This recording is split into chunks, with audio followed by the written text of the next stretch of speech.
Now, with that, I would like to introduce our Chief Executive Officer, Geoff Green. Well, good afternoon, all. Thank you again for joining us. As Robert said, looks like we've got a few hundred folks here, and that's a great start for a big issue. So I want to just frame us up here today on why we decided we wanted to talk about this work now. For those of you that are not familiar with CalNonprofits, let me give you a quick overview of who we are and what we do. We are the California State Trade Association policy advocate resource for the nonprofit sector, and several thousand members strong, speaking with and on behalf of over 100,000 nonprofits in California alone. We do a lot of policy and advocacy work, sponsoring bills, moving legislation, opposing bad legislation, and engaging not only with our Sacramento leadership, but federal leadership through our partners as well as locally, and making sure that nonprofit leaders know that they can and should engage around policy work. So we spend a lot of time there. We do our education programs. We are right now living one in real time. This is the type of thing we do for our education programs. We take critical issues in the sector and offer resources, connect people to leaders in the various subsectors, updates on what's happening from a policy perspective, you name it. That's what we like to do and make sure the sector stays current and strong. And then finally, data and research. So we push out good data when we find it. And I don't have to tell any one of you nonprofit leaders on this call that, in fact, data is sometimes very hard to come by. So when we have it, we make sure it's shared widely. And when we don't see it, we sometimes go and do the research ourselves with partners. So right now we're doing that for our Causes Count, our big report that comes out every few years just about the economic impact of the sector. So that's CalNonprofits. Thank you for being here. Whether you're a member or future member, there's only two types of people in the world. That's the way we look at it. Okay, so let's talk about why we're going to be discussing fiscal sponsorship today. This is what our agenda looks like. We'll give a little bit of context. We'll talk about what fiscal sponsorship is and is not. It is something that often gets confused, sometimes is vaguely understood. Sometimes someone will say they're a fiscal sponsor when in fact they are not. So we'll talk about what it is and it's not. We're going to talk about the different models. There is a technical definition. There are multiple actually technical definitions and types of sponsors. So we're going to talk about what those are. We'll talk a little bit about the pros and cons of why you might choose to use this model or not. And like everything, there are pros and there are cons, and there are different ways of organizing if you're going to consider being a fiscal sponsor or being fiscally sponsored. Finally, we'll talk about the one danger we do see a lot, which is people accidentally stumbling into fiscal sponsorship. So they either are a fiscally sponsored entity without formally agreeing to any particular structure, or they are an entity that has taken on something in the model of a fiscal sponsorship without, again, acknowledging that that's what that is. So we want to make sure that folks avoid that. And then we'll hear some on-the-ground perspectives on what it means to be a fiscally sponsored project. And we will talk about sort of what that has meant for one particular example as well. We'll have some time at the end for a panel discussion. I will toss questions as I see them into the conversation, sort of as we see fit, and then ultimately spend some time at the end, hopefully answering. Now, if we get into some deep conversation and don't have time to answer every question, which does happen when hundreds of nonprofit leaders get together like this, we'll make sure that we offer some resources. And as Robert said, we always follow these sessions with some very detailed emails with links and the recording and such. So with that as background, let me give a little bit of a view on where we stand as CalNonprofits, and then I want to introduce today's panelists. The reason we might be concerned about this right now is that there has been a lot said at a federal level, and we all know the assaults on the sector coming from the current federal administration. Right now, actually, and we sometimes have good timing, even by accident, this is a big moment for fiscal sponsorship. So fiscal sponsorship has been called out as a potential issue or threat by the administration. And there is actually an act that is going to the Ways and Means Committee next week. And we all have just heard about this in the last few days. It's been confirmed. It's HR 9721. It's called the Fiscal Sponsorship Transparency Act of 2026. And this is part of that larger agenda coming from the federal government targeting certain kinds of nonprofits. The claim is that fiscally sponsored arrangements, fiscal sponsorship arrangements are being used to funnel international resources in anti-democratic ways. There's a lot of other context around it, but if you think of these sort of hearings that have been held recently, the task forces that have been set up around fraud, and I'm going to put that in finger quotes because some of it is real, of course, some of it is very much not. This is all part of that same movement. So we'll talk a little bit about why this is important. So it's important for us for a couple of reasons. One is that there's a direct political conversation happening right now. Another, and really the bigger, longer term one, is that it is a very flexible way to do nonprofit work. And it offers some real benefits for smaller startup organizations, community organizing, and other types of nonprofit work that allow you to not have to set up an entire new administrative infrastructure. And so for many organizations and many projects over the years, it has been the chosen way to start and move quickly with a more well-established partner. And there's also a lot to be said for just making sure that there's an efficiency within our sector. So we're going to talk a lot about all that. And I'll say from CalNonprofits perspective, we are big fans of fiscal sponsorship when done correctly and clearly. It can be a very valuable tool. So it's really up to the organization and the leadership to decide whether or not it's the right one. So we're going to talk about that. And I'm going to leave it there for now. I will bring on, we have three incredible experts that we're going to hear from. I'm going to call them experts. They probably don't call themselves, well, some of them call themselves experts.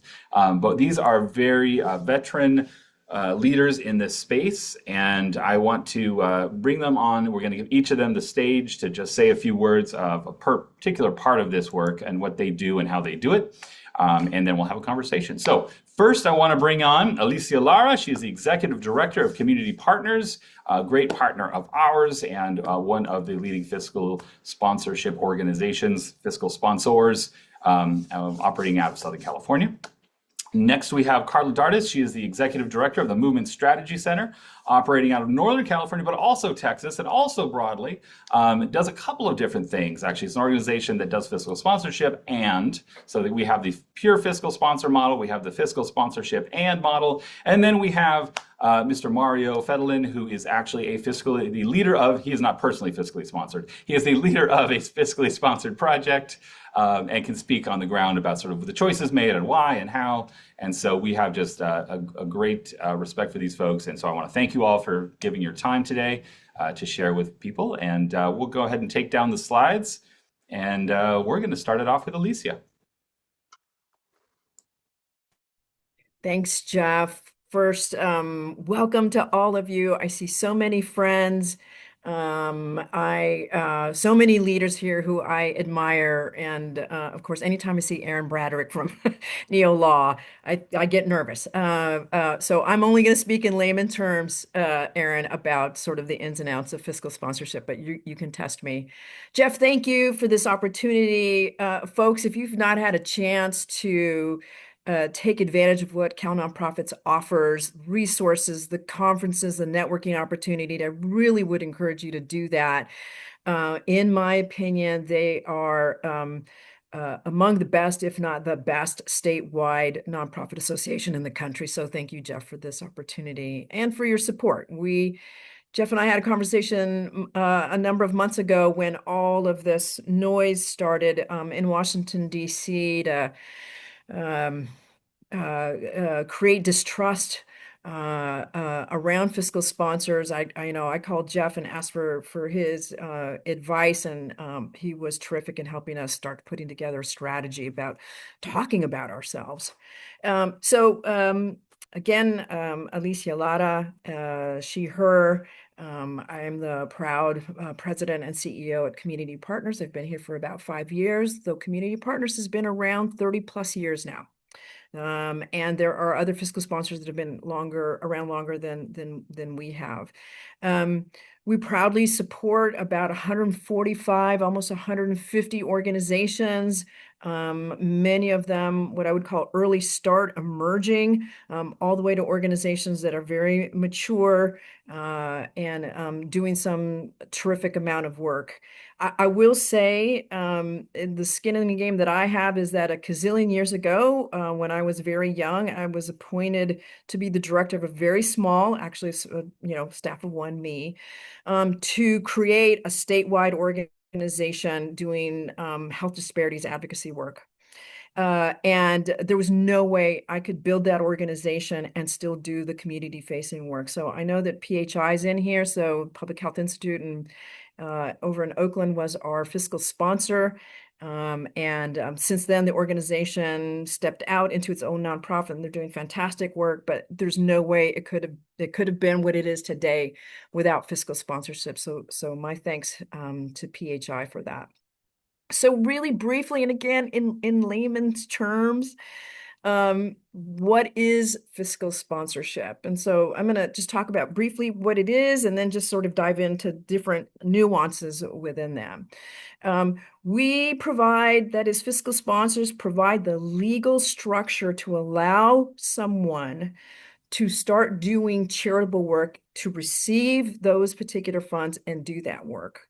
What fiscal sponsors do is that we will do all the back end support of that. So we will manage finances, grant compliance, and management, HR if you have staff, legal, insurance, and more of us, including community partners, do it in the context of capacity building. We want to partner to help you step into your own community to do the wonderful work that you're doing and grow in that. And so more and more, we try to do things like help organizations fundraise, connect them to funders, think about leadership development, how to be a great supervisor and mentor to your staff and your growing staff. So a lot of that goes on. So there are there are a number of models, as we call them. So I'm going to just touch on three of them if I could. The first one, and the one that we practice the most, is known as Model A. And we think about it as comprehensive fiscal sponsorship. That is to say that an organization becomes a part of community partners. And they are, in essence, using our EIN number to raise money. And we're managing the entire back end of what they do. So the staff legally are staff of community partners. So at community partners now, we have somewhere around 500, maybe 600 staff all in. So benefits, all that goes with that. So we manage the HR, we manage legal, very much are working with our partners around grant compliance and management and all the work that goes in it. Everyone's finances are at community partners. You don't keep your finances separate. You don't keep a separate bank account. It's all within community partners. But our financial system allows you access to see where you are at any given point. So you can develop reports and do all of that. But legally, you are a part of community partners, as it were, right? So that's what we call comprehensive because it's all in. Then I'm going to jump to Model C, which is more of we serve as the funder for an organization outside. So we don't have control over their finances. They keep their own accounts, all those other kinds of things.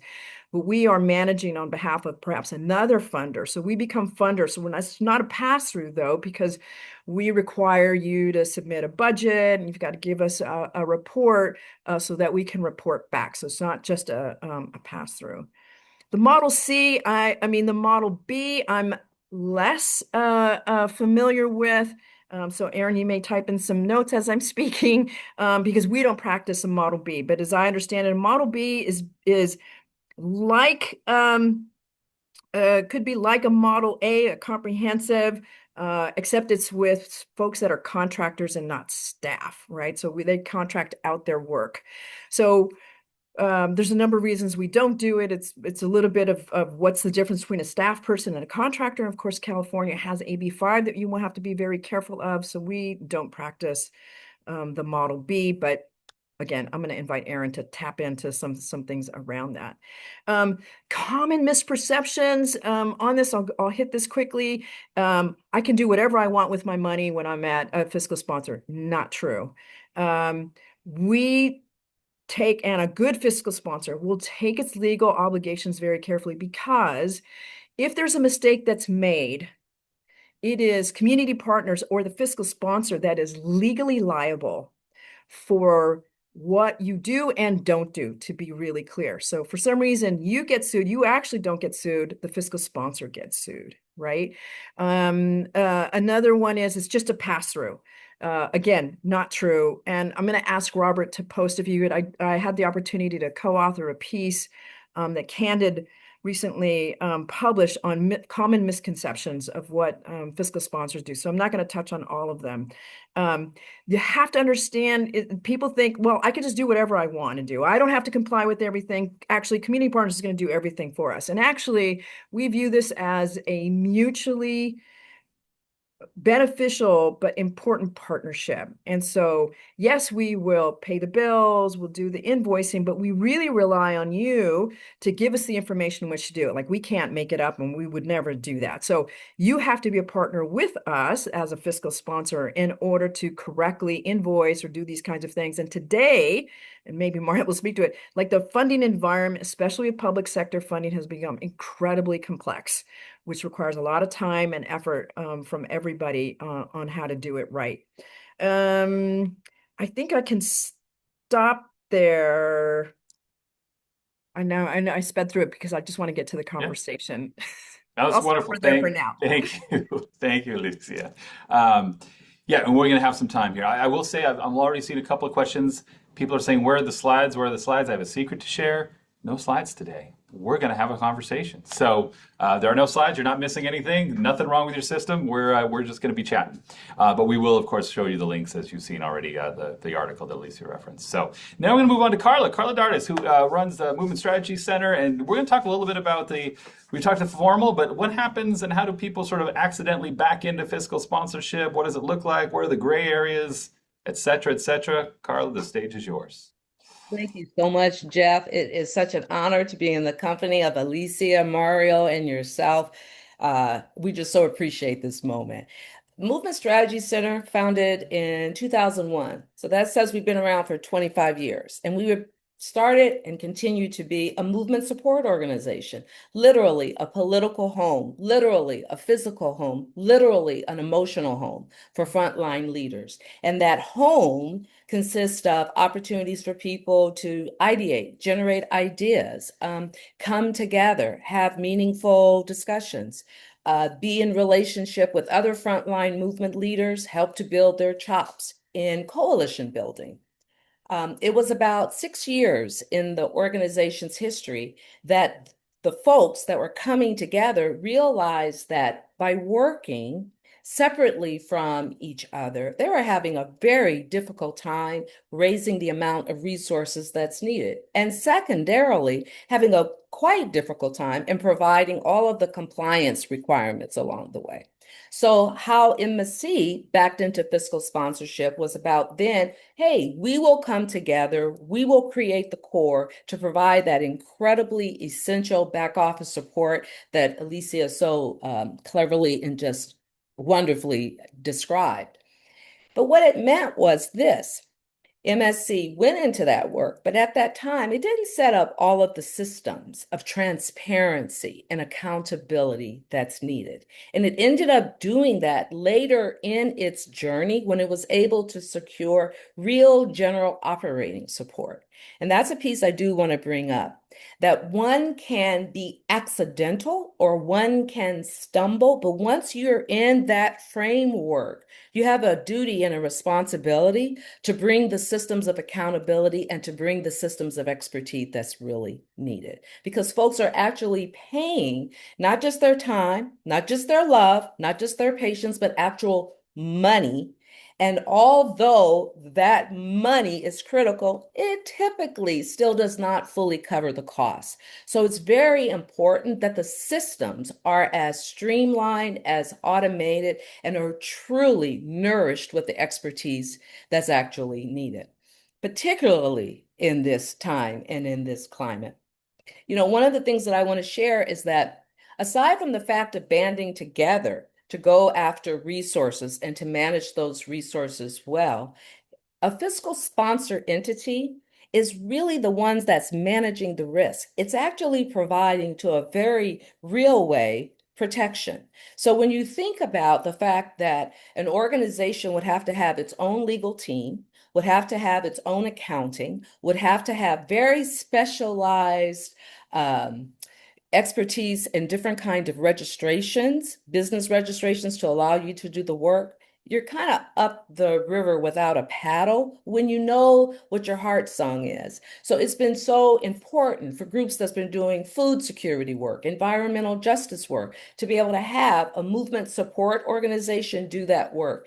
And it's even more important for an organization to humble itself to say, wait a minute, my systems aren't up to par. And so I'm going to do the work to build those systems and to continue to build the relationships, because we know that organizing and power building, because we do this for power building, that it truly lives and breeds on the quality, the depth of the relationships that's actually experienced. When we think about the moment that we're in, as Geoff was saying, around the political attacks, the heightened scrutiny in public resources, it's just absolutely important that not only movement leaders are in relationship with other folks and learning the ins and outs of how to do the operations, but they're really understanding the legal guardrails. What is 501c4 work? What is 501c3 work? And so movement strategy, for example, is a multi-entity body that can do, if you will, 501c4 permissible lobbying and education work. And we've done that work.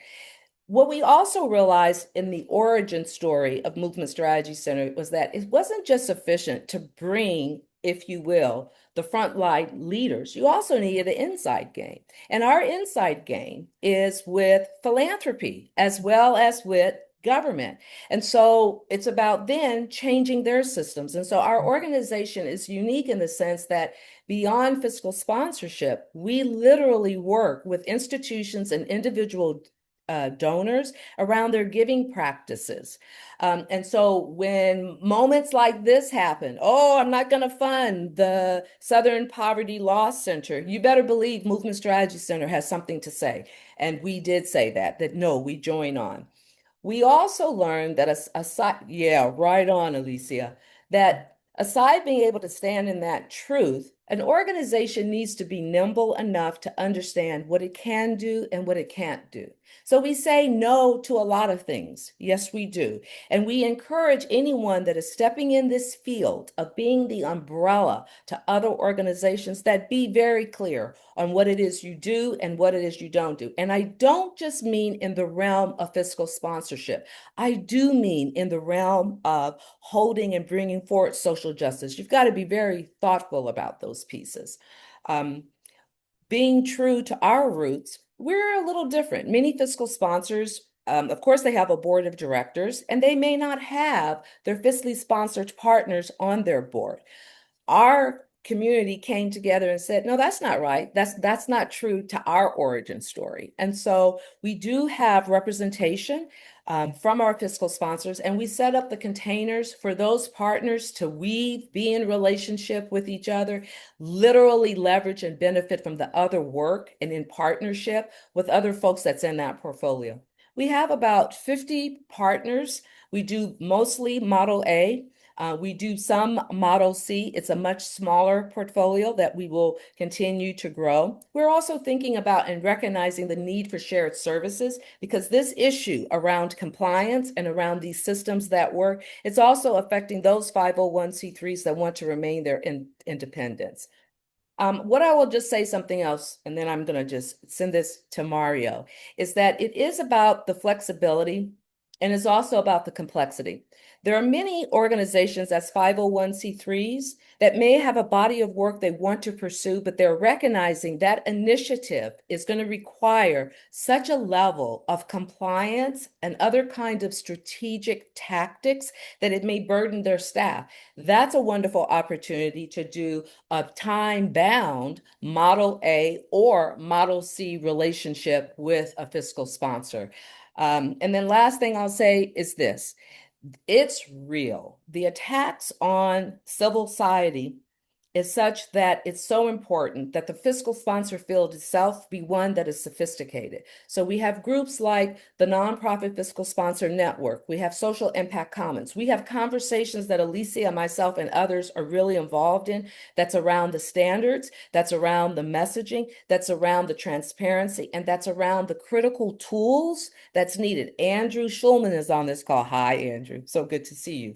And so we speak for this because we know this is a core underpinning of our civil society, and our civil society have to endure. This moment will pass. We will not pass as a result of this moment. I think I've kind of carried it. I hope I didn't go over my time, and I turn it over to you, my brother, Mario. You did that perfectly, Carla. Thank you. I want to ask before we hand it to Mario. We got one question that came up a little bit ago, and it's to both of you, Carla and Alicia, about operating outside of California. And I think we should go on record saying yes, you both do. I mean, you may concentrate in California, but there are folks outside that you serve as fiscal sponsor for, correct? Yes. That's true. Okay. We have, and we are registered. You have to register in every state to allow that organization to raise funds from that state. And so, as Carla is, we're registered in every state that requires it. Great. And so, and as a result, I know Carla's got a number of organizations outside of California, as do we. Absolutely. And our staff is actually remote. So many of our staff members are in California as well as outside of the state, because we do understand proximity matters in terms of relationship building. Right. Excellent. Thank you for clearing that up. All right, we're going to go to the man who is living this on a daily basis now, and hear from Mario Fedelin about sort of why did you choose this route of being fiscally sponsored? Yeah, living the dream. What a weird time we're in, huh? But it's so exciting to share the stage with two California icons rooted in the Bay. I'm also a Bay Area kid. I'm from San Jose, but been living in LA for the last around roughly 20 years. Well, so I'm a programs guy. So I'm a youth worker by trade. That's what I do. I work with young people. I design spaces for young people, and that is all I've been practicing for the last 25 some odd years. And when I made the choice to open up a nonprofit, everyone's always like, "Oh, open up your nonprofit," and I was like, "Great, I'm going to do that because that's the next thing for me." And because I saw a gap in the space where how do you bring young people together, and my organization is called Changeist, but I won't get into all the nitty gritty. It's just a youth empowerment program that brings young people together from all walks of life and takes them through a really unique civic experience. But when I decided to do this, I got a team of people together, all the best people who design program, and we just tinkered and built something. And about 7 months later, think I had the product. I was like, it's done. It was shiny, and I had already quit my current employment. I was like, I'm done with this cycle. So my job was going to end in July. And I finished up the model and the thing that I was going to build for Changeist, and everyone was super excited about it. And then I was looking at the clock. I was like, oh man, I got 3 months left. I don't know how I'm going to leave my job. I got raised no money. I don't actually have a business plan. And so, I was kind of in this place of I have something I think that is amazing here, but I don't really necessarily know what to do next. And a dear friend of mine, who's somebody I saw some folks would know, Erin Ross, and I was working with her at City Year at that point. She was like, you should go to this holiday party for me. I got an invite. You should go to this holiday party. It's with CP. And, I'm always gone into this holiday party, and there's really amazing folks and, just chit chatting. And I saw some partners get honored, and I didn't really still understand it, to be honest. I was like, I don't know what this is, although I can raise money through it, apparently. And when I actually found my business partner, we were like, all right, we have just a couple months to get this thing off the ground. What do we do? I was like, I went to this holiday party, fiscal sponsorship. We should check this out. And it had us kind of think about it, or how much we wanted to raise, how we wanted to raise it, what was going to be the strategy. And so, I was lucky to have another partner who put that all together. And, within months of vetting, it was actually really 6 weeks. It all happened pretty quickly for us. 6 weeks of vetting, making sure we do the interviews, make sure our numbers are right, make sure I wasn't full of BS, that I actually had all these connections to the money we thought was going to come.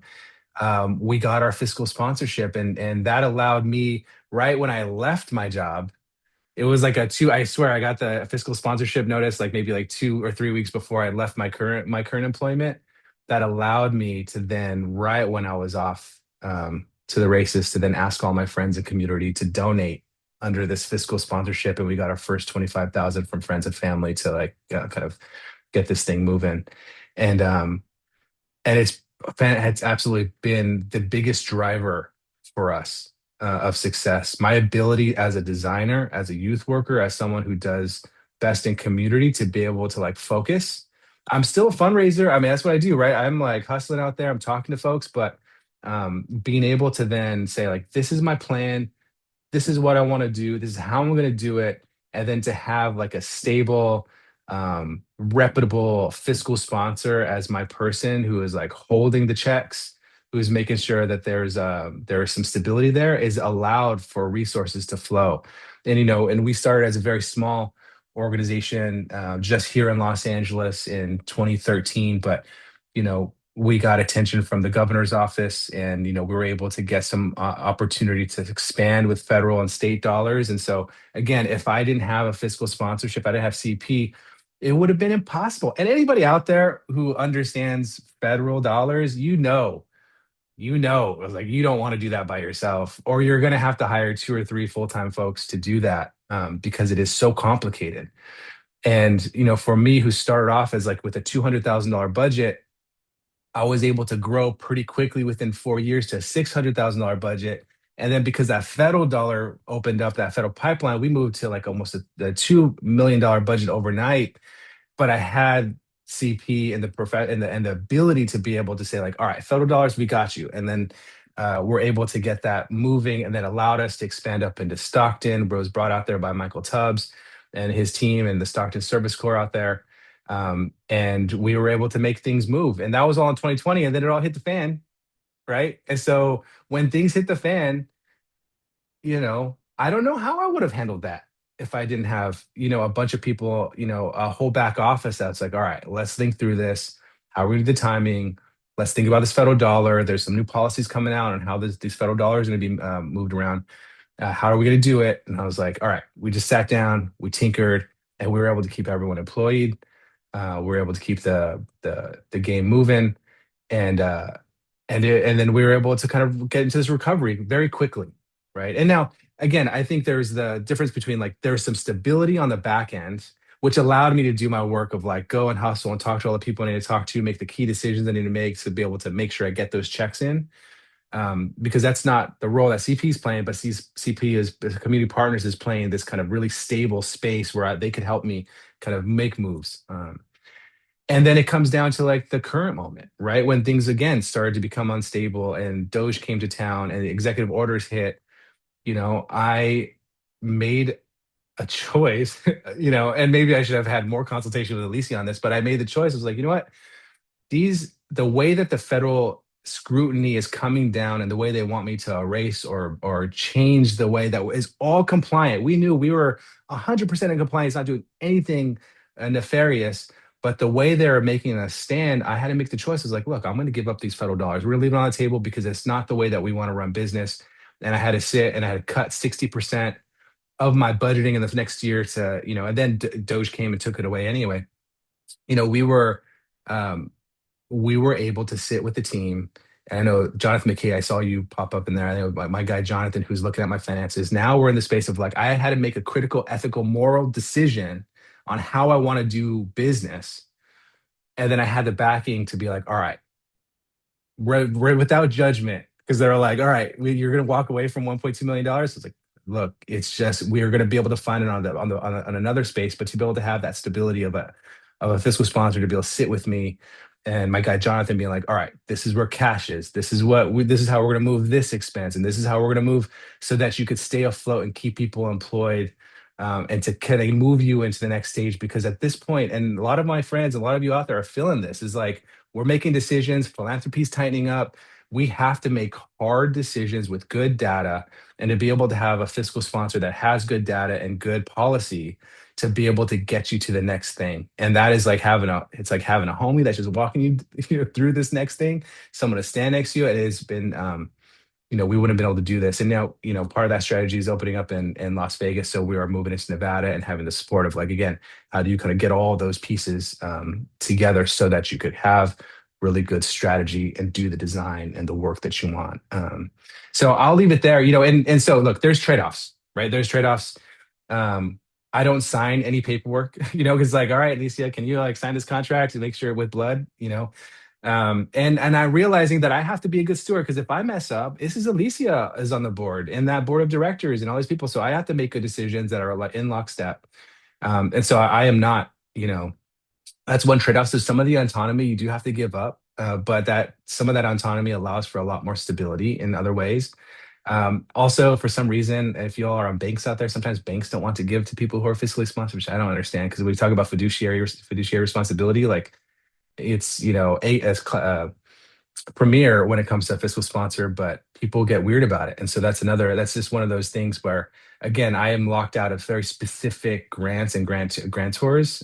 But again, I think in the landscape, it's been totally worth it. So I'll leave us there for a minute. Thanks, Mario. Appreciate that. That's so. So, and I know we got folks on here. We recognize some of the names and organizations that are fiscally sponsored, others that have done fiscal sponsorship. So, good mix here. Appreciate the perspectives. I want to jump us into a couple. There's some questions coming in that are really basic about sort of the business model, the transactional part of this. So I just want to toss out to all three of you a couple of things. First of all, your opinions, perspectives, own experience on what a fee structure should look like, and is there a range? Is there something you feel is sort of the boundaries within which it's fair, depending on what's offered by the sponsor? So as folks go into this, that's one of the trade-offs they're often thinking is that, if I got a $100 grant, I have to turn over some percentage of that to my fiscal sponsor in exchange for all these services and stability and support they're offering. What's fair? Okay. Can I just jump in before you talk about like how you set your prices? I would just say like honestly, because people squirm every time I tell a nonprofit leader like I pay 9% or I pay 15%. Like anybody in the chat, tell me like if you're on a federal grant, how cumbersome it is. 15% easy is like worth its weight in gold. 9% for like the legal, for the payroll, for the insurance, the stuff that would cost us, an arm and a leg to be able to have that at scale with another 150 agencies is just like it's unheard of. We did this with Bank of the West. I actually did some pro bono work, and there was something like I had to be at I think it was closer to a $4 million budget in order for it to start to break a place where I might want to just do my own independent stuff. But that was it's a different tipping point. I think that would be different for everyone. But that percentage is easy money spent on my end from a sponsored project. Great. No, that's important from real reality check there of what folks are giving up, but what they're getting for it, and what they don't have to then do themselves or build themselves. Yeah, Carla or Alicia, what do you think is fair? What's the range? How do you think through it when you're setting something like this up? I'll go first, if that's okay, Alicia. At Movement Strategy Center, our fee range is 10% for non-public funds and then 15% for public funds to help. And the reason why it's higher is to help with those compliance needs that are in addition to. I think that range is actually low because it's not fully covering the costs unless you are a fiscal sponsor intermediary where your portfolio is really exceeding $50-60 million. I'm just being real about that. And so this is why you'll find some fiscal sponsors are always on the mad hunt of trying to find general operating dollars or bringing in philanthropic, if you will, driven initiatives to help ease that margin. I know there was a study that was put out by FSG that has said really the more likely cost to serve is actually somewhere between 22 and 28%. And while we know universities will charge overheads or allocations of that rate or higher, we choose not to because our frontline movements are not being resourced in a way that would allow for that to happen. That's my 2 cents. I give it to you. I would agree. Carla's on spot. So it could be anywhere between, I'm saying 8%, we're at 9% for privately run, privately raised funds and 15%. And there's additional audit requirements. As Mario knows, it's typical for, especially on the public side, for a funder to do its own audit So we sit side by side and with our partner organization to get through it. And we always I'm really grateful we have top-notch staff to get through those. And so, fair is, I think part of what happens is that people think, oh, you're just managing my money, so 9% seems like a lot. But when you step back and go, I'm covering your insurance, I'm covering your HR, if you've got the HR or your contractors, by the way, and legally responsible for all of that. I have a legal team. I've got an HR lawyer. We've got a lobbying lawyer, which we should talk about. The great opportunity for organizations to lobby under fiscal sponsorship, at least at CP, and then we've got my tax guy. And so we're always looking for ways to get to how can we help an organization succeed. And so there's a lot that goes into it. Plus, we do a lot of capacity building. And we support all of our partners the same way. If you're a big project like Mario is, or you're a brand new project that's like small and you need a lot of help to kind of get up, you're going to get our services. And we don't say, well, you've only raised and we've only made $500, so I'm gonna only give you $500 worth of service. It doesn't work like that, right? Our equity requires, and as our bigger projects know, is that all the fees that we earn go across to support everybody, which is a reason why, to Carla's point, you lose money on it, but because we're of a certain size, it helps us. And plus, we have an intermediary side as well. And I know I've got some folks that are doing that work, and so. I would say it's hard to say, yeah, I think we're fair. It's 9 cents. So 91 cents is going into something else for you. So spend it as you think is important to move your work forward. I would also just say, just from a business perspective, like, look, if you're going to be in a transactional space, you want to pay for what you get for, like one in, one out, like you probably just go do this yourself. Like, just go do it yourself. If you really want the burden, go do it. But this is different, right? We're talking about like a full suite, and you're talking about partnership, and right. So I see someone in the chat, or in the question was about like, how should someone decide? Like, it does have to be like, are you willing to like be in relationship with this person for a given amount of time, to be vulnerable with them, like to be able to like talk to Alicia and be like, look, this does not look good. I'm like, well, I'm heading into a storm and I need some help. And just to be able to say that out loud and then be able to offer, like, you need to be in a place where you trusted partnership, and that is what you're paying for. And frankly, even from someone who came in a space where I was a programs guy who needed help, I guarantee you, for the first couple of years, I was taking way more than I was giving, frankly. And so now, as I'm on the bigger side, or like on a larger side of the projects, I have no qualms about paying the rate, even if it doesn't mean that, like, I'm not getting as much as a little person. Because look, this is also the industry that we work in. It's got its balance between both the business side and like kind of what we're doing on the movement side. But this is like kind of us practicing what we preach and making sure that we're getting everyone served. Yeah, I mean, there's a real analog here to the long-standing battle of so-called overhead funding and indirect cost and full cost, and all of the things that we've long battled, especially to grantors, about recognizing that it takes money to do this well and do it right. And when we run our at least annual, sometimes more than how to start a nonprofit in California, or why not to, is always my favorite part of the title. A lot of that, or why not to, is you may want to consider fiscal sponsorship, because you're going to get more than you think, and the burden and the tasks are more than most new nonprofit folks know. And then you find yourself in it.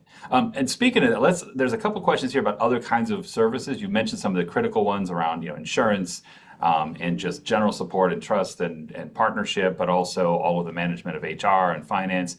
Are you aware of, or do either of the folks represented here today, or others that you may know, offer more technical? Like, do you host websites? Do you offer access to CRM databases for donor building? How broad can those services go with a fiscal sponsor arrangement?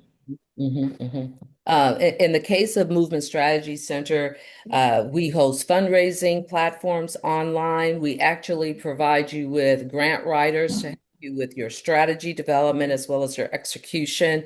We do work in helping you build out your business continuity plan as a result of disruption or crisis communications plans. We sit down with you and do some really strategy work around even cohort training pieces. And those things they're not additive. They're additive in the sense of That's what we're doing for the full fee. It's not just the transactional work. The other thing I want to say is this, when you think about COVID and you think about the different tax credits, the different resources that were available, I know that Alicia did exactly what we did. We did not miss a beat and actually applied and secured without putting any burden on our partners to ensure that they had those resources. And that was not an additive cost. The other thing I will say is that when you receive federal grants, it's not just your year-end financial audit. You have to do a single audit. We do not pass that additional cost on to the partner. So there are definitely these additive pieces. And when we're doing training on the differences between 501c4 allowable and 501c3 allowable activities, we're not charging a fee. That nickel and diming, that has nothing to do with a partnership. That has everything to do with being a transactional bank. And that is not what a fiscal sponsor intermediary and a fiscal sponsor partnership is. Man, I will say the one thing we also do is Network for Good, which is a fundraising platform. And I know, Geoff, you've been putting out some information about how to, choose wisely among these, which has been extremely valuable. We also do multi-year planning, budgeting, fiscal outlook for organizations. And then when an organization or if an organization decides to step into its own 501c3, we really work closely with them throughout the process. We share things like our own employee handbook. Here, take it. There's a million decisions you have to make as a new executive director. We will forecast, like, this is how much money it's going to take for you to step out. People don't sometimes sort of understand that. So we will do a lot of work with folks. We'll point them to consultants that will help them on the nitty-gritty pieces of it. We'll sit with them if they want to interview insurance companies or brokers. I know, Geoff, you all have a lot of resources around. So we'll point them to resources because it's important to us that you stick the landing. I always say this. If one of our partners steps out and they wobble or fall, I always ask, that's on us. Now, at the same time, if you want to walk, I'm not going to keep you. I wouldn't want to keep you. And so sometimes people do that. And we always want to say, like, hey, you got to spend at least 6 months to a year really thinking about this and planning for it carefully, So we'll offer a lot of that. None of that is like extra charge or any of it. I'm with Carla. I don't nickel and dime. I can't even keep up with the nickel and diming piece. And so we don't do that. Not an a la carte menu. No. No. And that's why I just really want to say this is that when you're taking on this responsibility of being in partnership and helping to hold someone else's work, there is a real duty of doing that as thoroughly as you possibly can and being as responsive as well as proactive. And so whether it's us doing internal floats or bridge to help people like move through their grant cycles when things are pledged, those are things that really a strong intermediary or fiscal sponsor will do. And you're not paying for it. You're getting the value of it. It's not a sales job that I'm doing. I'm just like laying out the facts. And I think if you wanted to take a go deep look into people's audits, you'll see what I'm saying about that. Yeah. Right. I work with a lot of young people, and anybody that comes to me with ideas like I want to start a nonprofit, I always like, dude, go check this thing out. And no one ever really, a lot of people don't even understand it. I'm like, you got to go check out fiscal sponsorship first. Right. All right. I got a couple lightning round questions for you here. Is there a time limit to how long a project can be fiscally sponsored, and or do you set limits organization by organization as a policy? No and no. No, Right. this is about your readiness. No, not at all. All right.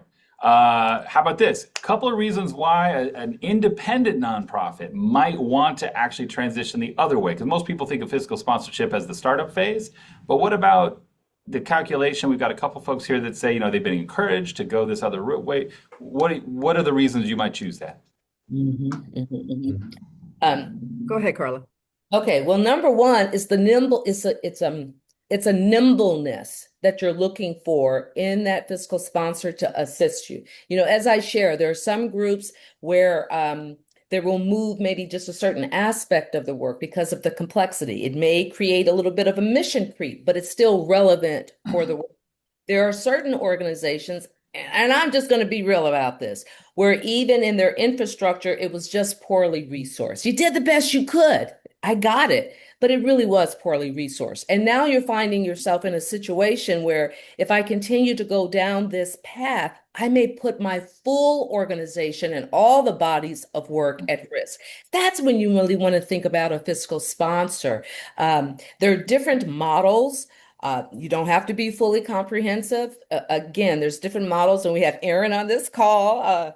It goes all the way to probably Model Q. I think I'm being funny, but I think it probably stops out at Model L. But there's different differentiations.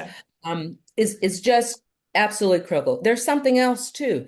Sometimes when organizations are actually doing an executive leadership change, and they're trying to figure out how am I going to keep this work going when the leadership here. Remember, fiscal sponsorship can be temporary and it can be permanent. It's a critical underpinning that is responsive to the developmental arc that one is in. So let's say you wanted to move just for a period of time. You've got to make certain that you're not duplicating efforts, that the 501c3 entity is held in a dormant stage. If in fact you're doing the exact same work, or you bifurcate. I hope that's helpful. That's great. That's great. A couple other questions here around the main difference. I know fiscal agent sometimes slips into the language, and that is not the same. Can you speak to the difference there, Alicia, on Yeah, fiscal and, agent? and Aaron, again, you're in the chat. Yeah. Tell me if I've got this right. It's my understanding, and people often use the terms interchangeably. So to be clear, it's my understanding is that a fiscal agent acts like a payment processor or an administrator. They collect and they disperse funding according to some funders' notions. And there isn't any other legal, oversight on the part of the fiscal agent. So in some respects, and I hope I'm not speaking out of turn, they are more of a pass through in that, although I'm sure they have some kind of responsibility to the funder. And a fiscal sponsor is just going to have a lot more responsibility around that, and that's really important because that really is a misconception, is that fiscal sponsors really are just like fiscal agents, but we're really not. We can't. To understand, I think of it as an ecosystem. So we have 145 organizations that we're in the same ecosystem. If for some reason an organization gets itself in trouble from a compliance perspective, it potentially harms the entire ecosystem. So we have to be really careful and very supportive of what everyone is doing. So we're very careful about the vetting application process. Someone asked about that. If you just sort of Google, like, where can I find fiscal? I would encourage people to go out and interview potential fiscal sponsors. You want to look for a mission and a values match first and foremost, and then really dive into what services, what can you expect? So there isn't a lot of, you don't crash out because your expectations weren't met. And we will go ahead and make sure we keep with the follow-up materials some more. There's a few questions here just for definition. Somebody may have missed your earlier definition of the different types, but Social Impact Commons is a great resource. The article on Candid is a great resource. You've got the Neo Law Group, Aaron, who keeps being referenced, our good friend. They got a blog. So there's a lot of folks out there, and we'll make sure that everybody on this webinar gets some of those just to suss out those basic definitional differences as a starting place. I want to hit on a policy question before we run out of time here. We're getting close to the end. I did mention the HR 9721 that's going to be heard in the Ways and Means Committee in Congress next week, as far as we understand. There's a parallel effort, though, that's being framed around transparency on the IRS side. And there are proposed changes to the 990 that are framed in terms of improving transparency. And I think there's a lot of people out there that hear that and think, well, that's not a bad. I mean, the 990 is hard to read on a good day. So, maybe there's some things we could change about that form and make it more transparent. But do you have some takes on what's being proposed or what the concerns are there? Well, I'm happy to start on that. I think it's part and parcel of sort of an overall approach that we're seeing, which is the increasing distrust among the nonprofit sector that we've been saying. So.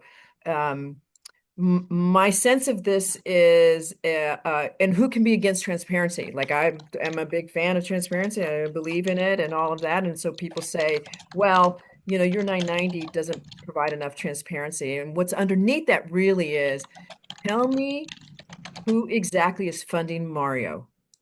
I want to understand exactly who is funding more. And the 990 currently isn't set up to do that. So when they attacked Churla, this was also about, I want to know your funder list. And that was really around scaring the foundation community and individual donors. And it sort of had both effects. A lot of foundations did get scared, and a lot of donors, small dollar donors, rushed to support Churla. This is akin to that in my opinion. It is not a transparency that leads to better quality. It is about transparency, in my opinion, to target. And I concur with Alicia. That's exactly how we've done our legal analysis as well as our political analysis of this requirement. And that's why it's just so important for us as fiscal sponsor intermediaries to do the work with legislators to fully understand the liability, the risk management, the transparency that we abide by, not because of the IRS rules. No, it's because of the legal structure itself. And then someone say, well, maybe that's established under the IRS rules, but it's truly also out of our values of our role itself. All right. And I will reiterate something you just said, and a few you've referenced throughout, which is that the IRS does set the rules on this. So Model A, B, and C, those are technical definitions. It's not at the discretion of the individual sponsor. Those are set at a federal level. We only got a couple minutes left here, and we would not be ourselves if we did not speak to the lobbying and advocacy part of this work. We spend a lot of our time not only doing that work, but teaching nonprofits that they can and should, and helping folks kind of unlearn the incorrect messages they may have received about nonprofits can't be political. And of course, what you can't be is partisan, but you absolutely can be politically engaged and good advocates as a 501c3, not to mention what you can do with a C4 and other entities. Can you give a few closing comments on just how you think about that? If you've got 150 projects under your roof as a fiscal sponsor, or Mario, in your case, if you want to do that advocacy, what kind of checks and balances or communication loops do you have to have with your sponsor to do that advocacy and lobbying work? Yeah, and it's tracking, right? And again, where CP has good forms, but it's like what time am I spending like on Capitol Hill, or what time am I? So every kind of action that we are taking, marking it, and then making sure that we're tracking, because then it's the aggregate number, I think, for the fiscal sponsor. So even me spending 1 or 2 hours talking to California state legislators, it's like, it goes into the bigger bucket. But such an important piece, because we need to make sure we sustain these things, particularly if you're trying to like take an institution and shrink it, from the federal government. It's like, well, then where is this money going to come from to do the innovative things we want to do on the ground, right? Yeah, Carla or Alicia, as from the sponsor perspective, anything you want to share with folks about what they need to be thinking? Yeah, we do training on it. I encourage our partners to engage in advocacy all the way through lobbying. We do one-on-one work. Our attorney will do one-on-one work. We've got a great tracking system. So we do it provided that you do all the reporting. And how you report, if you go do some advocacy at LA Metro versus the federal, they're different. So it's not all the same. Everyone's got their different definitions. And so we set it up and we'll say, like, who are you going to be talking to? So we just encourage people, talk to us about what you want to do, because we actually want you to do it. And you can do more than if you were out there on your own, because to Mario's point, we're looking at an aggregate amount. So it's a benefit.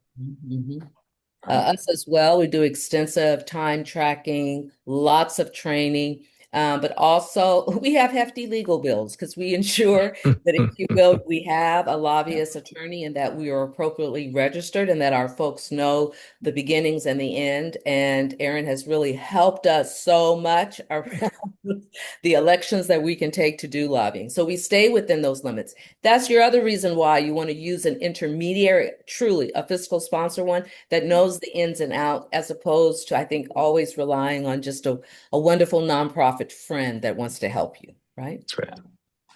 Well, we're nothing if not a collection of nonprofit friends right here. So we've hit our time. There's so many more things we could talk about. I want to thank Mario Fedelin of Changeist, Carla Dartis of Movement Strategy Center, Alicia Lara of the Community Partners crew. The amount of wisdom shared today here was extraordinary. It's exactly what we hoped. We will get all of this recording and a whole lot of resources and links out to everyone here, so know that is coming. And I just want to say thank you so much for being extraordinary partners in this. Thanks, everybody. Awesome. Thank you.